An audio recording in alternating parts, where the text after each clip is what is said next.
great to be back and see so many faces that I've known before and new faces as well. So I look forward to getting to know the new faces too. I was telling Anne earlier that the last time when I was serving here, I was very pregnant and counting my contractions while we were doing strategic planning in this very room.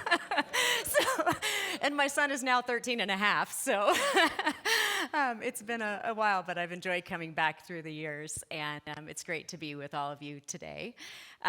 So when Sue invited me to speak today months ago and be part of this series that we're working on, Essential Spirituality by Roger Walsh, I had no idea what a divine appointment this was going to be. It was the topic for this week, Concentrate and Calm Your Mind, was exactly what I needed to be working with, and I'm so grateful to be on this journey with all of you today and exploring that, how to concentrate and calm our mind. Because that's not an easy task, is it? No, our mind is a very, very, very busy place. It's kind of like a super highway of thoughts, and sometimes there's crashes and traffic jams in our minds, and roadblocks at times, right? It's how we travel the path on our spiritual journey depends on who's driving, right? Is it the chatter of our mind that's driving, or is it that voice of wisdom, that voice of God, that coming from that centered place? So a huge part of building up our spiritual intelligence and our emotional intelligence is, of course, learning to work with and concentrate and focus the mind and calm the mind and bring about peace within so that we can bring peace throughout our lives and the world. So in order for us to do that, we first have to understand the mind, don't we? And I love the example that, or the analogy that the Buddhists use and that Roger Walsh talks about in this book of the monkey mind. Our mind is like a wild monkey, and it's chattering away, and it's swinging from all the what-ifs that could happen to doubt, to fear, to worry, to concern, all of those different places that the chattering monkey mind goes. And I use that a lot in my life coaching work as well, that, working with monkey mind and seeing it and shifting our attention away from it is so critical to how we walk this spiritual journey and how we create our lives. And I believe that our co-founders in Unity, Charles and Myrtle Fillmore, were very much aware of that. They were very much aware that we have to work with our thoughts and our feelings and beliefs. And in the early days of Unity, Charles and Myrtle would call it error thinking, those thoughts in our mind that are chattering away, that are not our highest truth, that are not the truth of our being. And Albert Ellis, a psychologist and an American psychologist, called it stinkin' thinking. And I like that, stinkin' thinking.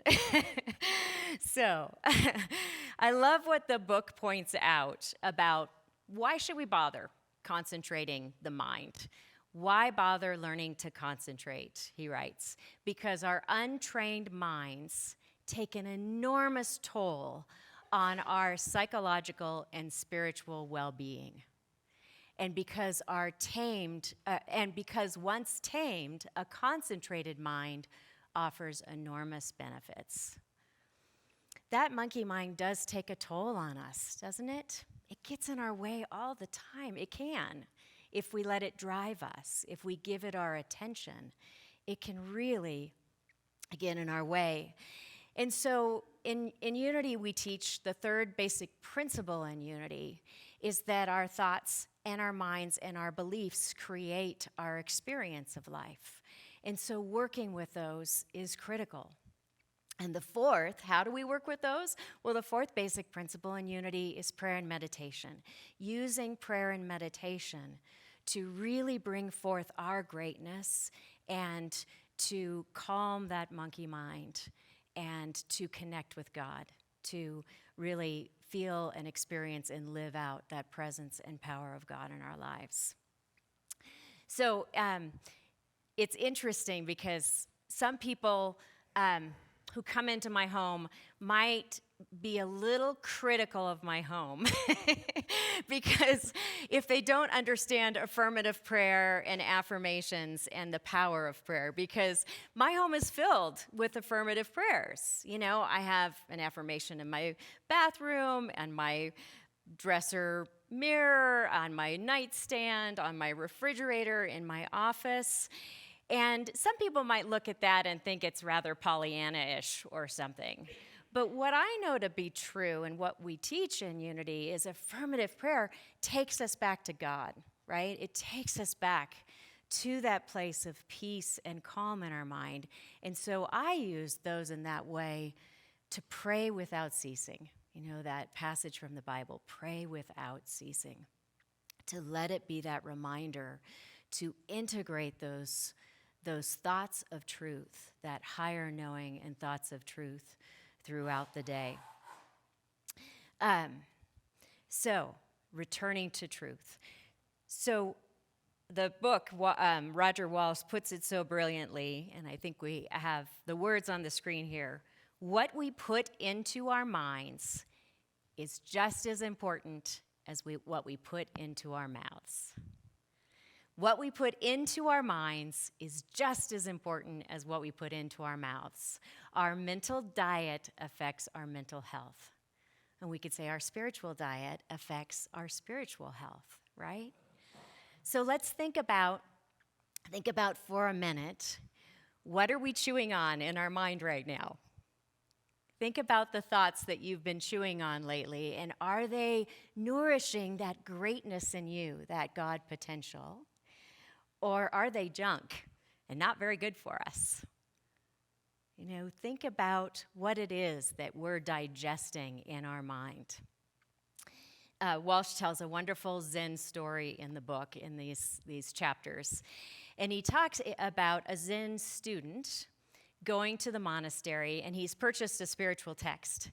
And he takes it to the teacher, and he says, "Teacher, will you sign this? Will you write some words of inspiration for me in this text?" And the teacher says, "Certainly."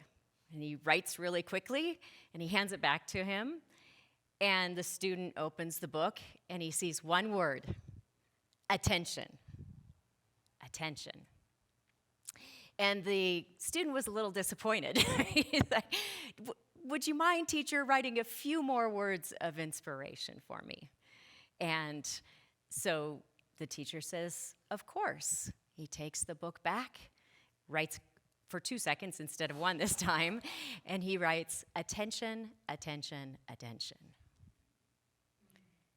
So important. It's that heart of our spiritual path, isn't it? Like, what happens when we focus on wise attention versus unwise attention in our lives?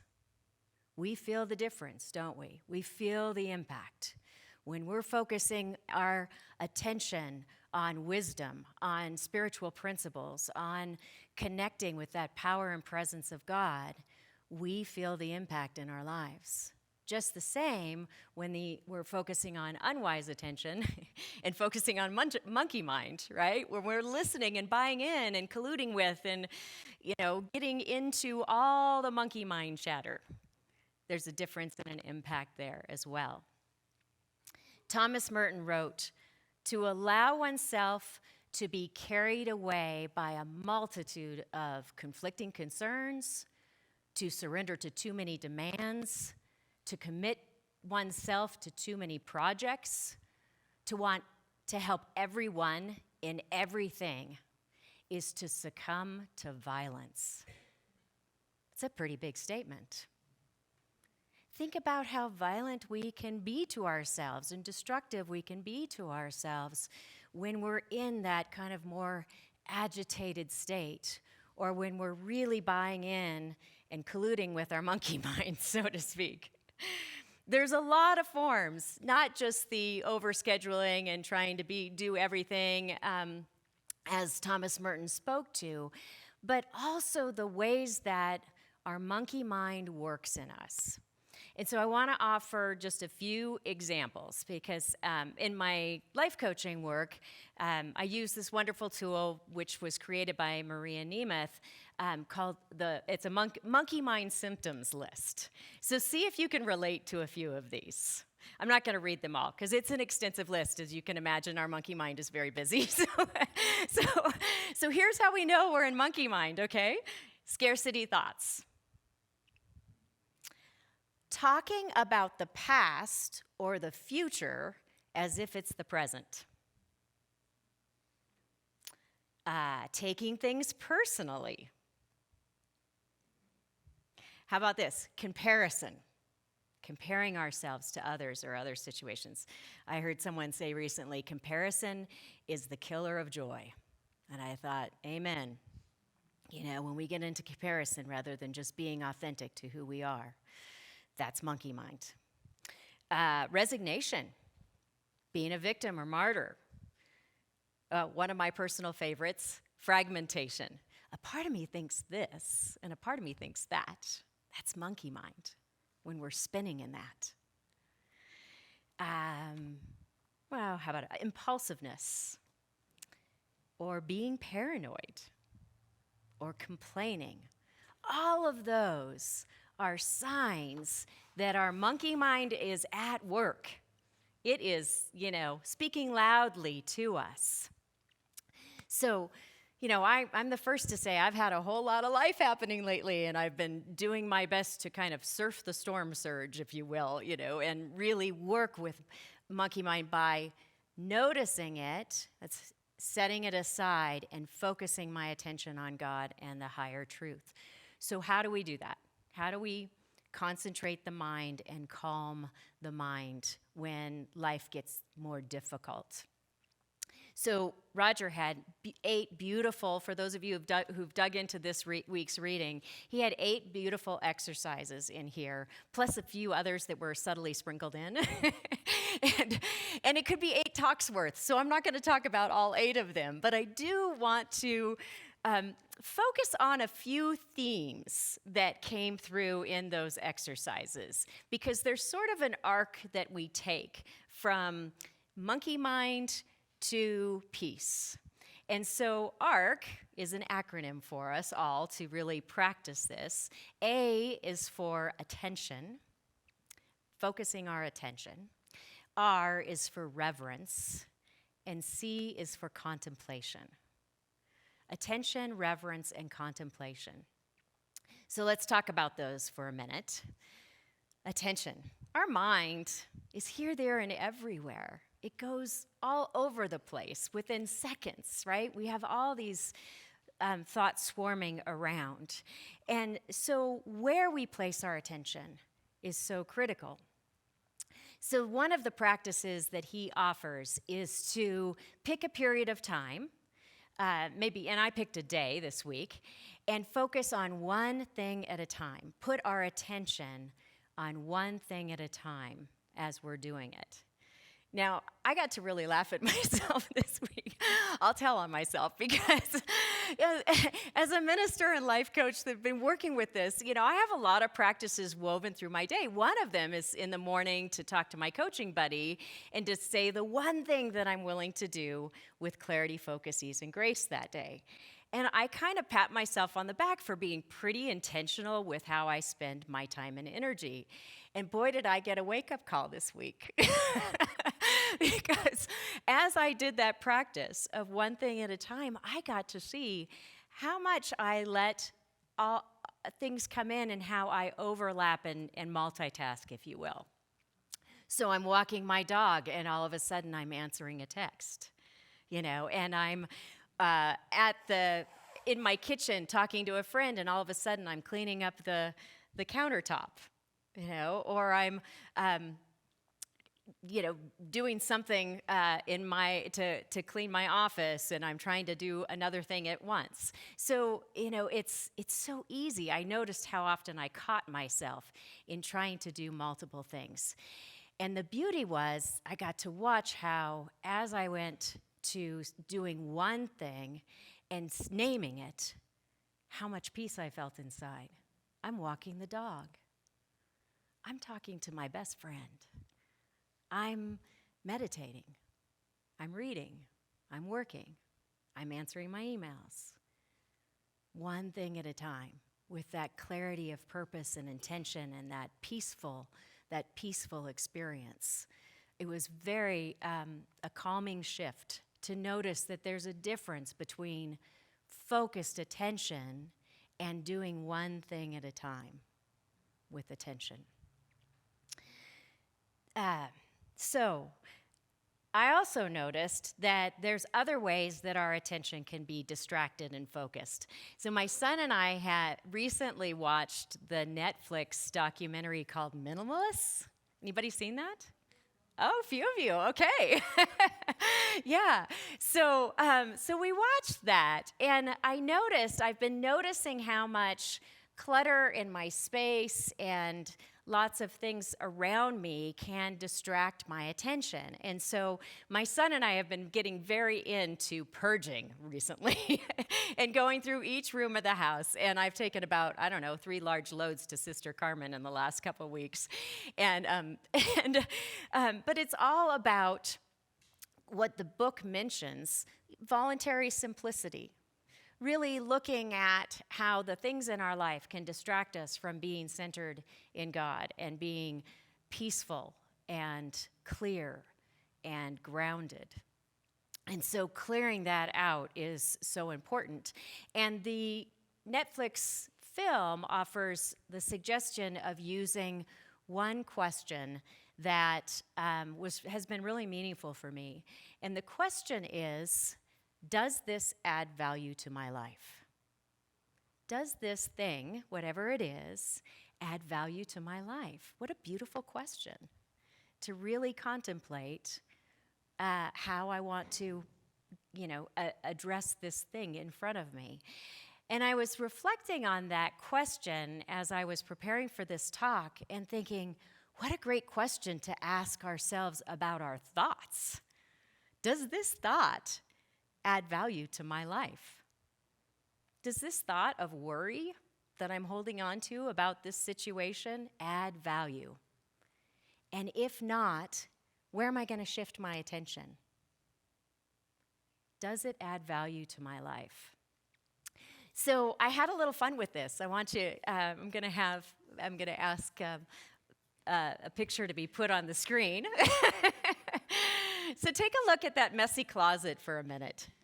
And just breathe in and look at that for a minute. So as we think about attention, take a moment to bring your attention and awareness to yourself right now. As you look at that closet, what are you experiencing inside?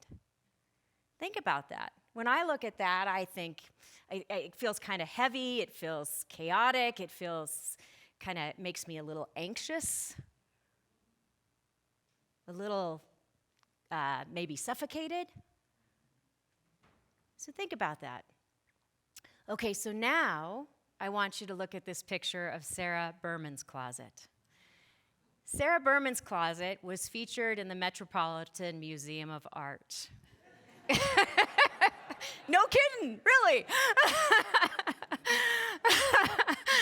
So she was a feminist, and after she passed, they actually did this installation at the Met. And to me, just, for a moment, breathe into that. See how it makes you feel. Like, what are you experiencing inside? Now, Sarah was very mindful. She decided to simplify her life and always wear white. So you'll see all white clothes there. She decided that she was giving reverence. She did voluntary simplicity, reverence to each item that she decided to keep in her house. And so she's got them. You can tell that those items were placed with great reverence, with care, with attention. Now, do I aspire to have that closet? No. But it also feels a tiny bit sterile, even though it's Zen-like, it feels a little sterile to me. But what it does do for me is inspire me to create my own colorful, reverent, peaceful spaces in my home that bring me calm and centeredness and concentrate my thoughts by creating the space and the container for a calm, peace-filled life. So that's where reverence comes in, right? Really doing things in our lives, moving throughout our life and our day with reverence. And in the book, Roger Walsh talks about one of the practices is to use interruptions as wake-up calls, he calls it. Use interruptions as wake-up calls. So, for instance, the interruption I chose was my notifications on my cell phone. Each time my text bleep went off, taking a couple deep breaths. Taking that pause, then looking at it and responding. Or letting it ring, taking a couple deep breaths, then answering the phone. And we can do that with any interruptions, but bringing reverence to whatever that is, whether it's sitting in a stoplight or opening a door or answering a text, bringing that reverence and using that interruption to cultivate our concentration and our calmness inside. Using it to cultivate that spiritual awakening and transformation. I also liked the 3-breath exercise that he offered in the book of breathing in, I smile, breathing out, I relax. This is a wonderful moment. This is a wonderful moment. Simple practices that we can integrate throughout our day to concentrate our mind and to calm ourselves. And then the third piece of arcing from monkey mind to peace is contemplation. Contemplating using deeper sitting meditation, right? Really taking the time in meditation. And one of the practices he offers in the book is following the breath in and out. Now, that's probably old news to all of you, right? Right? I'm sure most of you are avid meditators. But the interesting twist on it that really kind of deepened my meditation this week by doing that again was he suggests contemplating the air going through our nostrils or our belly, our stomach going in and out. And just the difference of contemplating the air, the movement of air through my nose, created a shift there. There was a sensory shift that allowed me to go deeper into the experience. Just a little bit different twist. We can also do contemplation through centering prayer. Another practice that he talks about in the book of using a word or an affirmation or a statement over and over and repeating it and coming back to it and coming back to it. And I have to admit, this was a saving grace this week. I had one of those restless night sleeps and found myself awake at 1 a.m. with monkey mind going wild. And I just went to contemplative prayer and started just chanting internally, praying, all is well, the universe has my back. All is well, the universe has my back. And when I say universe, that's one of my words for God, because for me, saying God as universe, universal good, that energy, that universal energy that is everywhere present, moving in and through all, and is expansive. It's infinite love. It's infinite intelligence, infinite wisdom. So all is well. The universe has my back. Repeating that over and over. And finally, I saw that I was able to just surrender into that God that I'm going to get teary now, into that presence and power of God that is way bigger than our circumstances and conditions, right?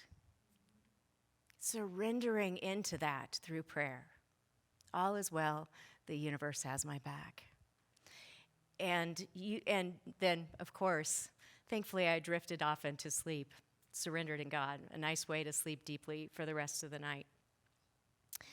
So, want to just share a description that Roger Walsh uses in the book for our journey of concentrating the mind and coming to that place of peace and calm. And he uses an example that's used in India. He says, in India, the development of concentration and its calming effects on the mind have been portrayed by the comparison to the evolution of a river. At first, spiritual practitioners feel that the mind is like a waterfall, bouncing from rock to rock, roaring and turbulent, impossible to tame or control. In mid-course, it's like a great river, calm, gentle, wide, and deep. At the end of its boundaries, its boundaries expand beyond sight, and its depth becomes unfathomable as it dissolves into the ocean, which is both its goal and source. Both its goal and source. Beautiful metaphor. So I'd like to just close as we work with contemplating and calming the mind with a passage from Philippians chapter 4, verses 8 and 9. This is Paul's wisdom to the Philippians in his letter. Finally, beloved, whatever is true, whatever is honorable, whatever is just, whatever is pure, whatever is pleasing, whatever is commendable, if there is any excellence, and if there is anything worthy of praise, think about these things. Keep on doing the things that you have learned and received and heard and seen in me, and the God of peace will be with you. Let us bring peace to our minds this week, and so it is.